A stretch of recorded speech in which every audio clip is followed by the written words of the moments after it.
WWE Backlash 2025 is in the books, and we just watched it together. And I'm going to go over here to the chat right now and see what you guys thought about it, because John Cena did, in fact, retain over Randy Orton as we expected him to. What we didn't know is how he was going to retain over Randy Orton. And we knew that somebody was going to have to interfere in this. Something was going to have to happen. And what kind of trick John Cena was going to have up his sleeve. Now, we had Cody Rhodes on our radar. I had even floated the idea of Jeff Cobb being the one to show up, since Rock was wearing a New Japan shirt. I'm like, oh, maybe he went to Japan to find a heater or find some backup for Cena to kind of protect his title run. He'll be the person to interfere. We did see Jeff Cobb tonight, but it wasn't in the main event.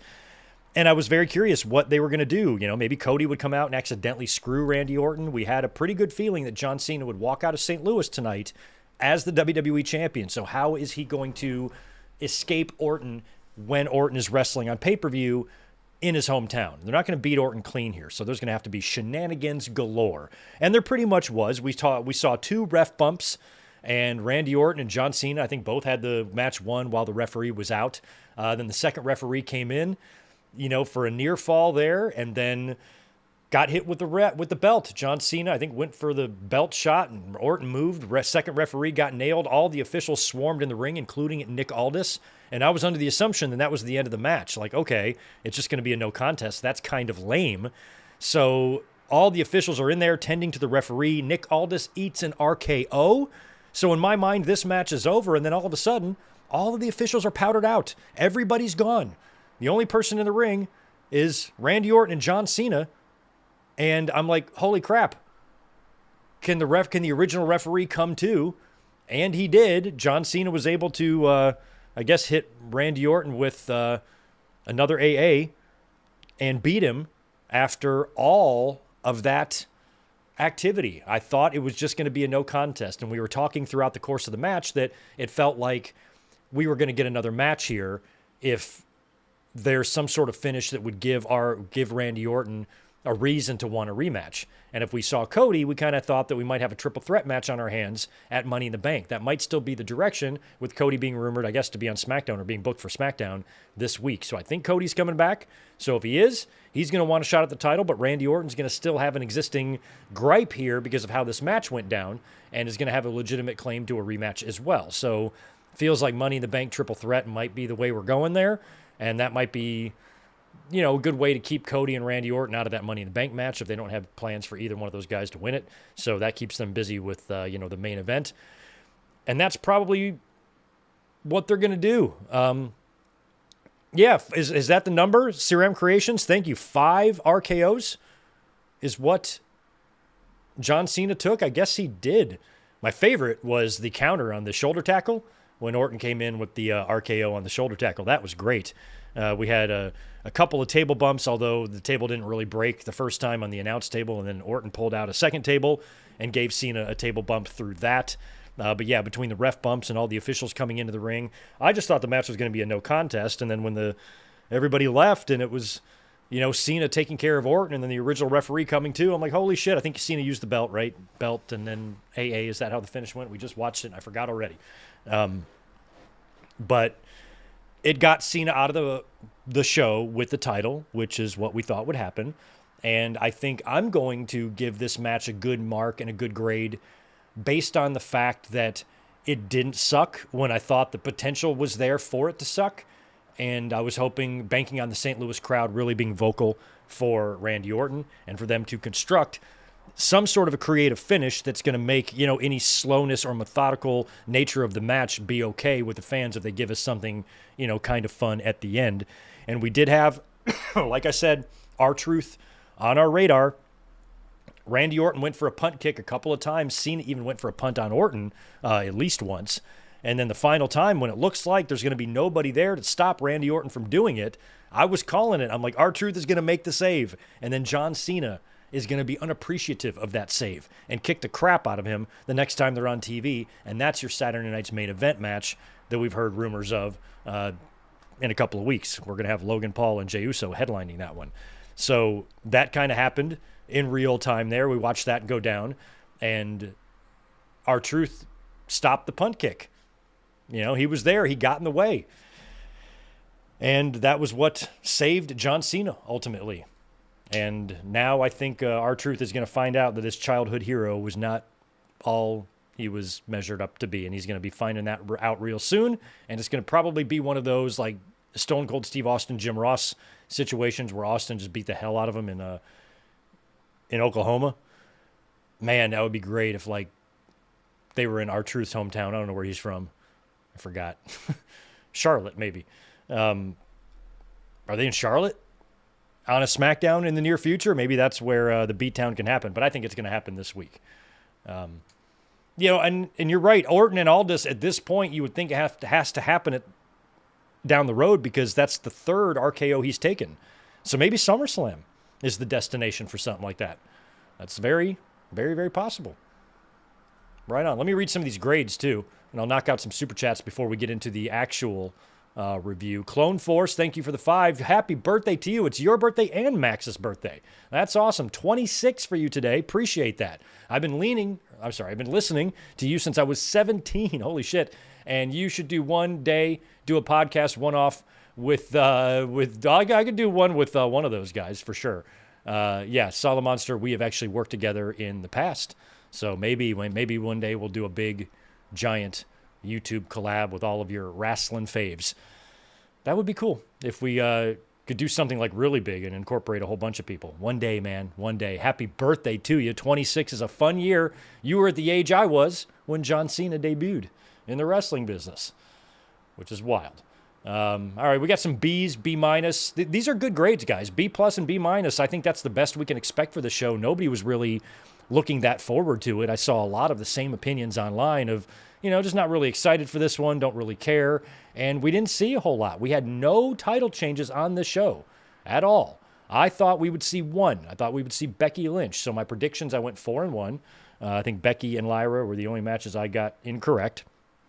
But beyond that, we had no Goldberg. We thought maybe Goldberg might show himself in the Pat McAfee and Gunther match. And that match, again, I want your opinions on that in the chat. When it comes to McAfee and Gunther, it's the same question I had for John Cena and Randy Orton. Did that match meet or exceed your expectations in any way? We weren't thinking. My expectations were pretty low going into it. I think a lot of fans were very concerned about how lengthy the match would be.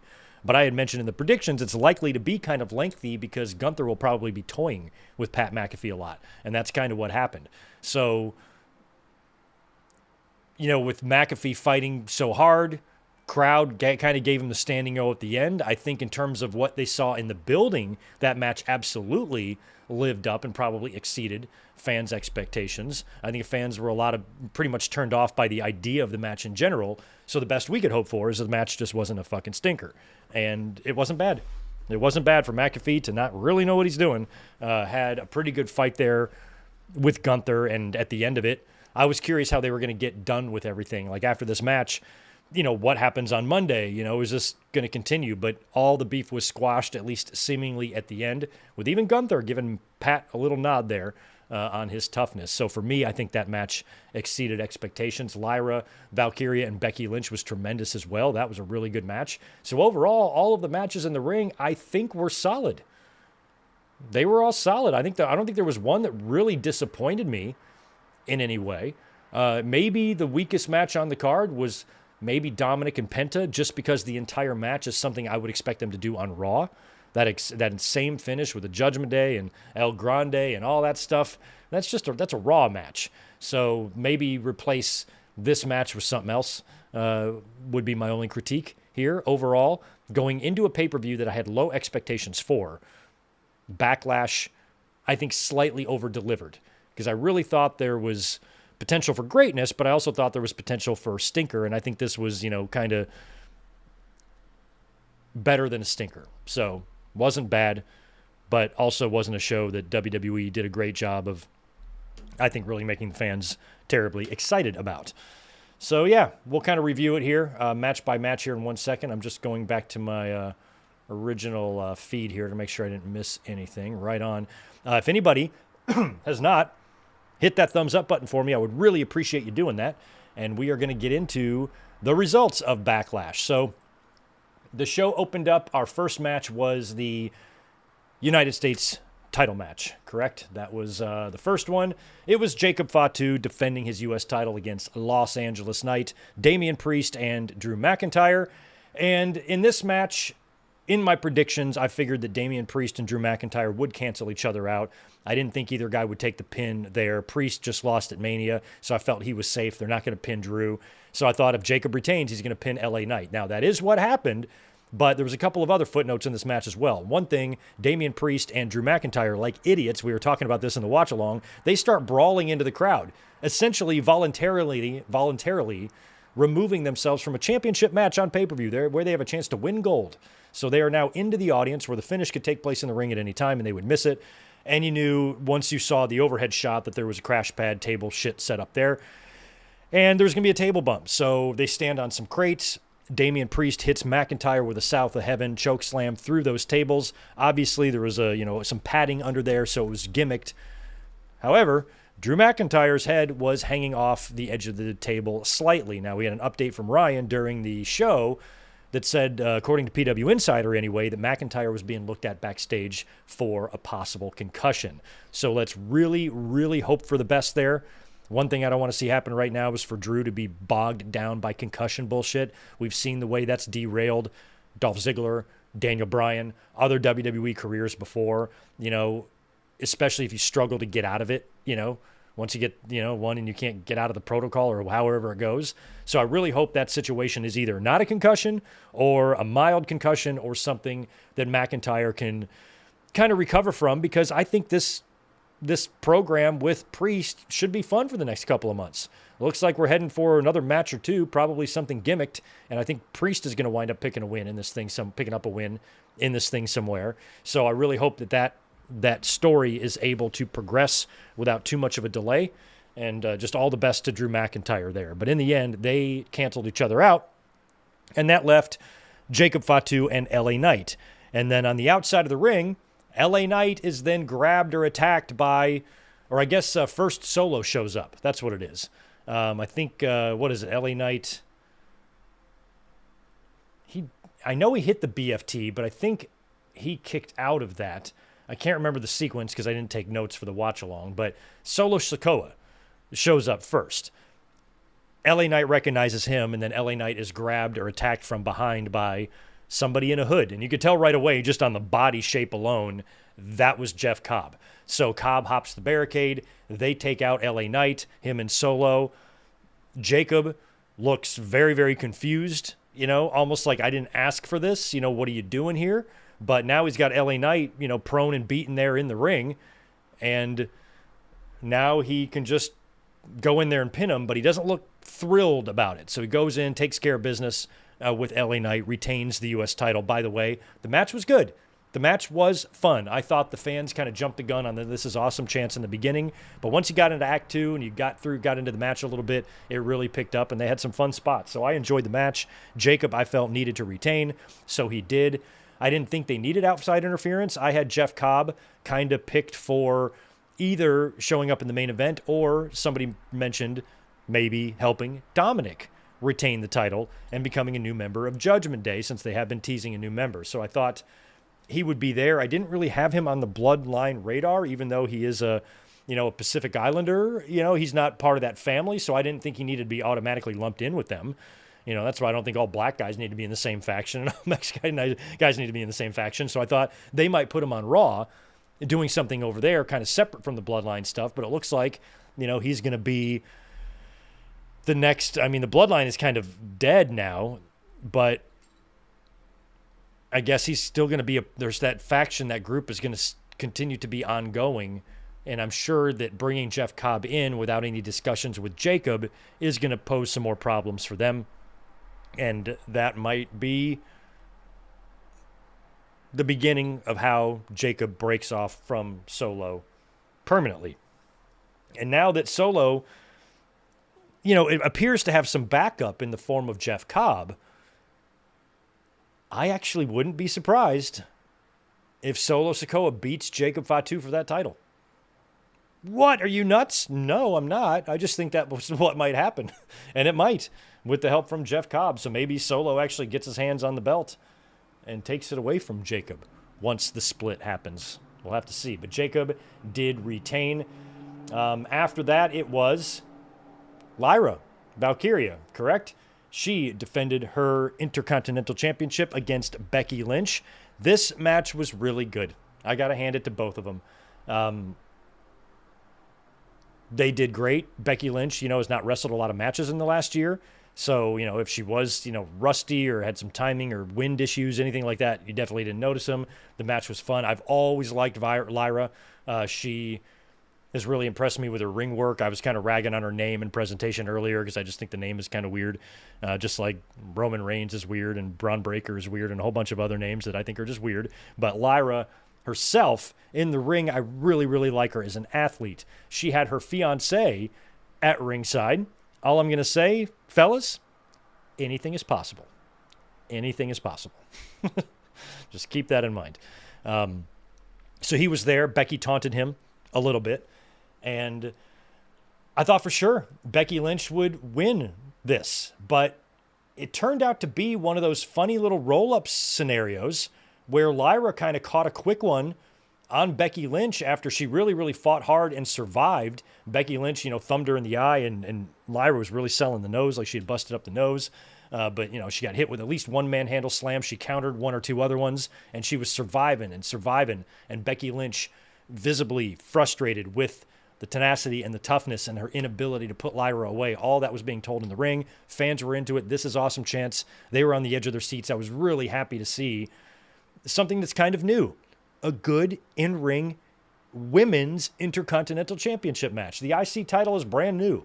So, now the fact that we're starting to get some bangers for this belt, I'm glad that this one came through. Both women are excellent professional wrestlers. And in the end, Lyra caught a quick little roll-up pin on Becky Lynch, which surprised the shit out of me.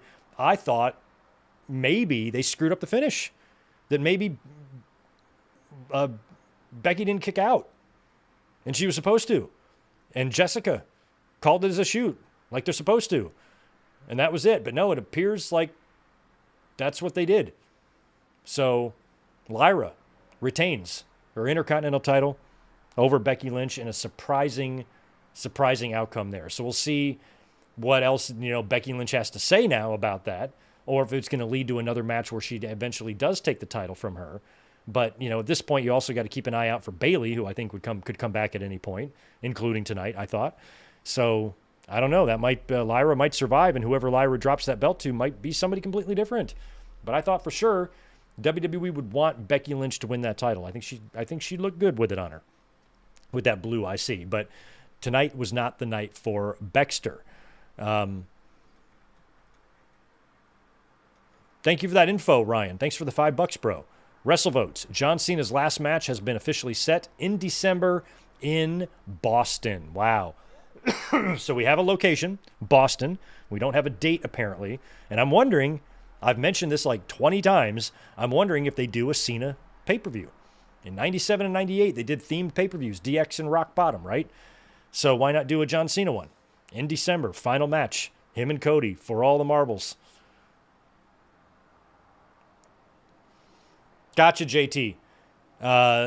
We mentioned that too. Maybe Becky turns right around and wins that title on Monday because Lyra is selling the arm, selling the face. She caught a quick win on Becky. Maybe Becky uses her, Jedi mind tricks her and goads her into a title match that night. And Lyra foolishly accepts and goes down. Yeah, I could see a title change on Monday. I'd be down.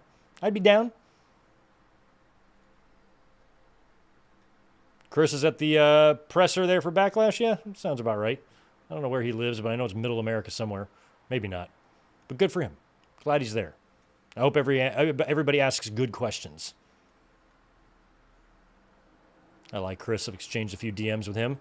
Ran into him a couple years ago at WrestleMania. Fun dude. Happy for him. Super positive, nice guy. We need more Chris's and less of the assholes. Right on. Okay, so after that, it was time for the Intercontinental Championship match. And now I started to doubt myself because I was like, I thought we'd have like one title match on this show. So the fact that Lyra retained, maybe Penta has a chance here. I thought maybe he could because we've already seen Dominic beat Penta on Raw with help from JD. So Dominic owns pinfall wins over Penta already.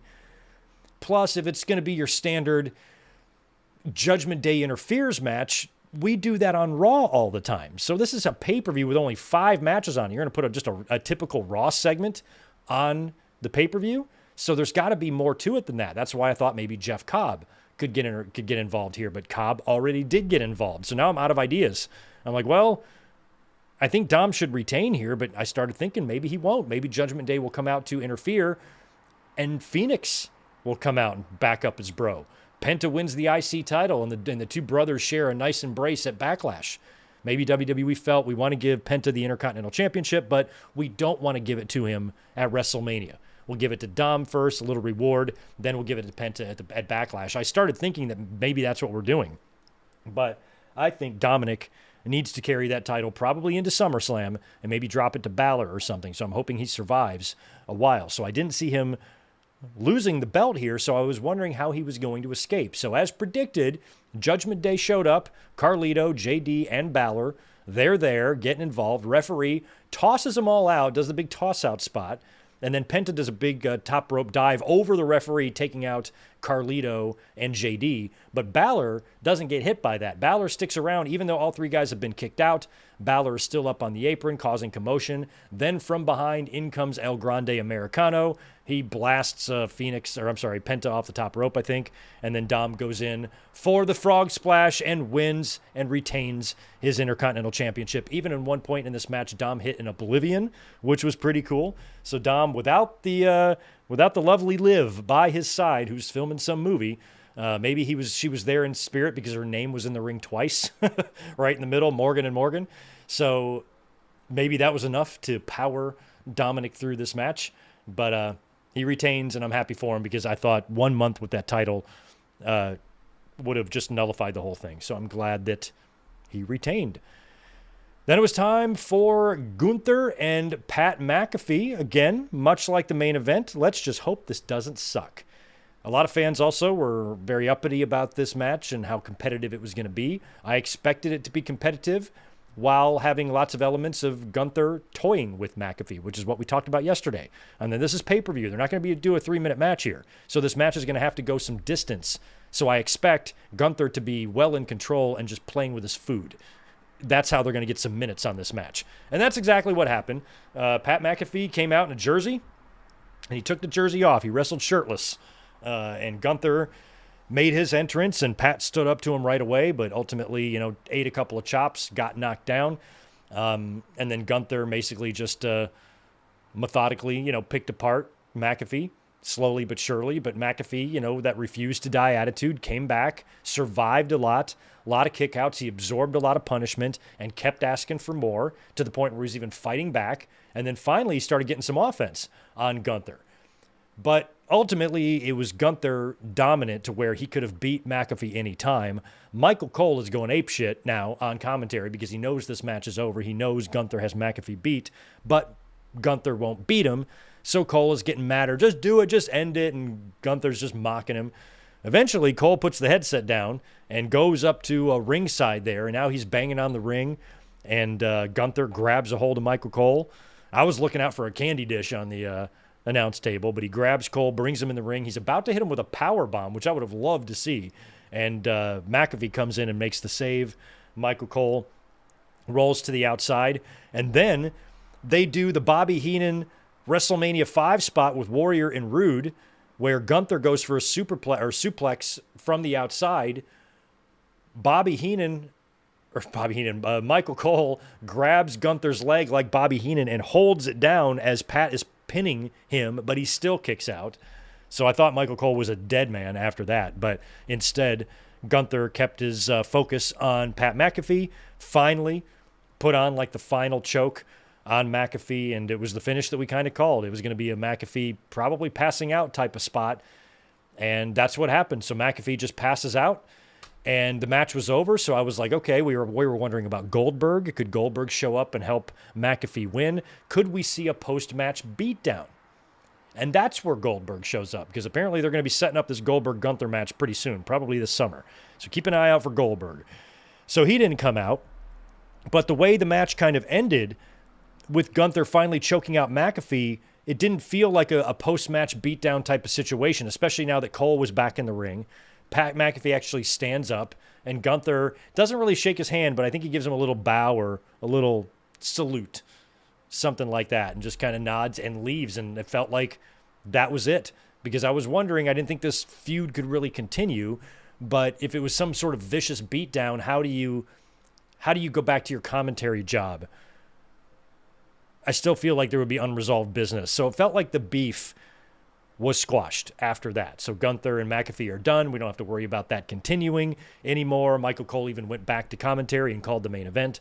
And McAfee, I think, based on what we saw, he should probably be good to go for Raw. That was another question I had. I was thinking that, if he gets his ass kicked, he's going to have to be off Raw at least for a week to sell that. But I think, with McAfee maybe just selling his neck a little bit, maybe not being as energetic on the mic, maybe even talking with like a raspy voice or something like that, or maybe just being a little bit less energetic.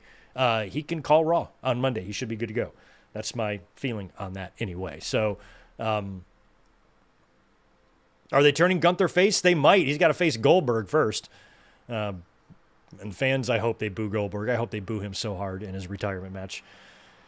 So McAfee and Gunther, I felt exceeded my expectations because my expectations weren't high. And the same goes for the main event. John Cena, of course, defending the WWE Championship against Randall Keith Orton in the main event. This is St. Louis. This is the final time. Apparently, these two are going to face in the ring. 31 total world championships between them. A lot of history and all that history in a very unique situation here where Randy Orton has got to feel like he's in the Twilight Zone working against John Cena, but being on the babyface side of it. So it's not like they could even dust off one of their old matches and just rehash it here. They got to work different.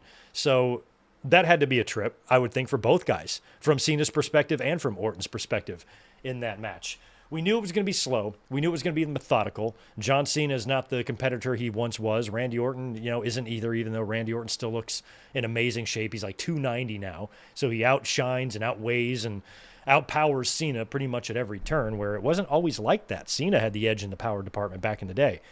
Now I feel like that might be reversed a little bit. But John Cena and Randy Orton going into this match, trying to visualize what I thought this match might be in my head, it was fine. It could have been worse, I should say, and they made it dramatic. And like I said, the crowd was pivotal. It was very, very important that the crowd stayed alive for this one, because if they were out there chewing their nails or they weren't paying attention or they didn't care, this match was really going to struggle to be good. So we knew they had to pull out some tricks. John Cena had to have some tricks.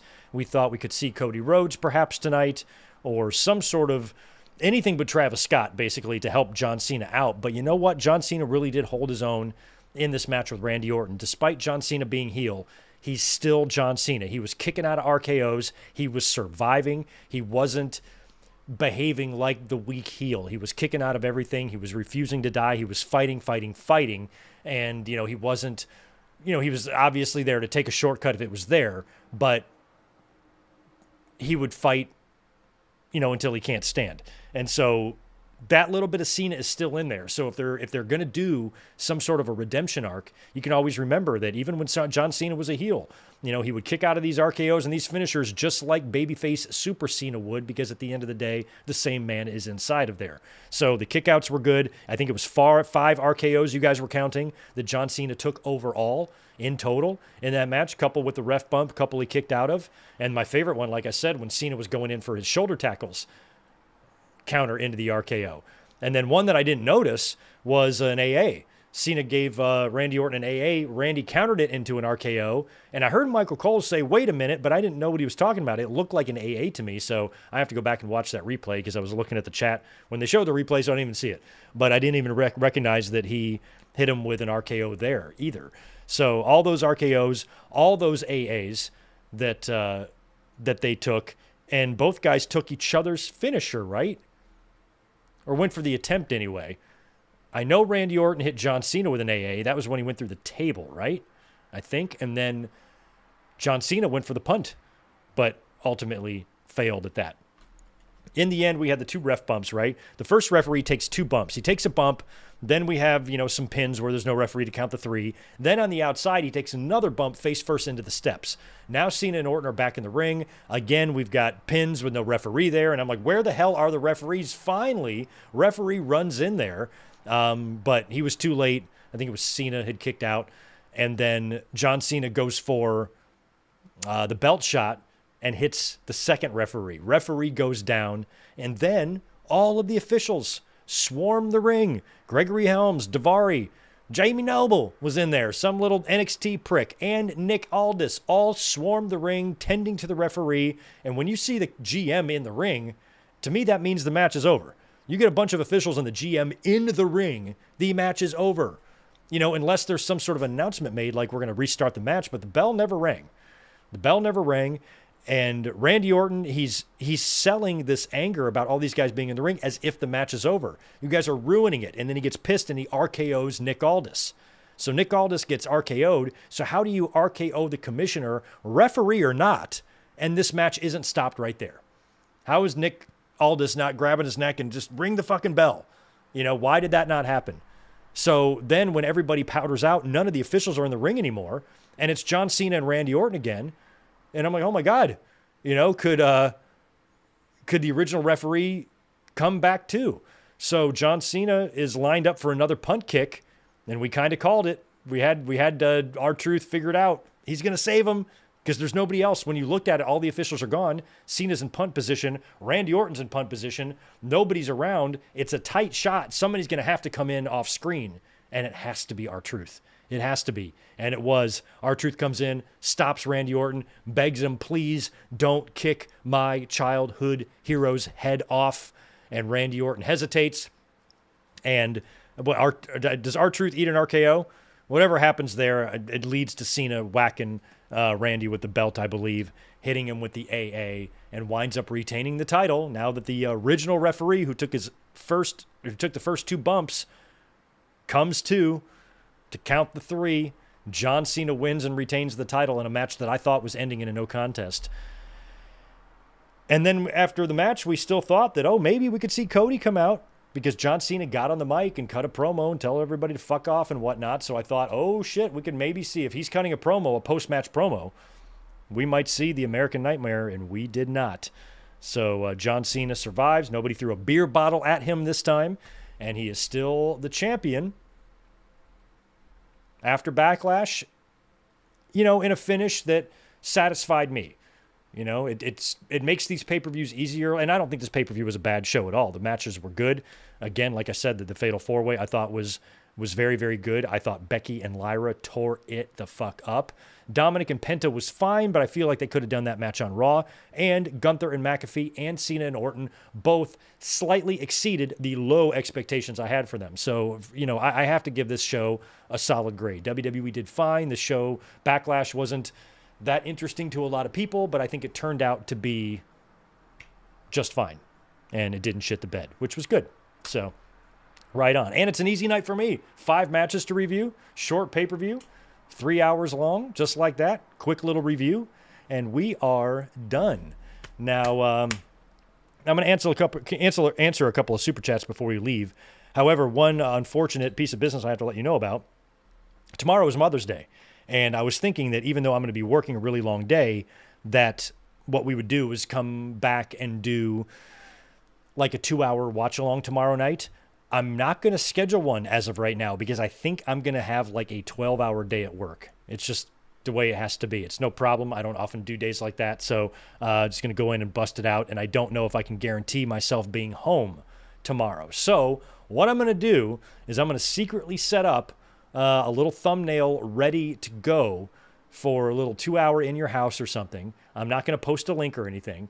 And if it looks like I'm going to be able to wrap up my day in time to get home, to do a watch along at like 6 or 9 Eastern, 6 Pacific, that'll be the time we're shooting for, then I will come home and throw up a link right away. I'll post in the community tab, hey, we're going to do a watch along tonight. Keep a lookout for a link in just a little bit when I get home, blah, blah, blah. So just kind of keep a lookout for that. But as of right now, I'm not scheduling one because I don't know if I'm going to be home.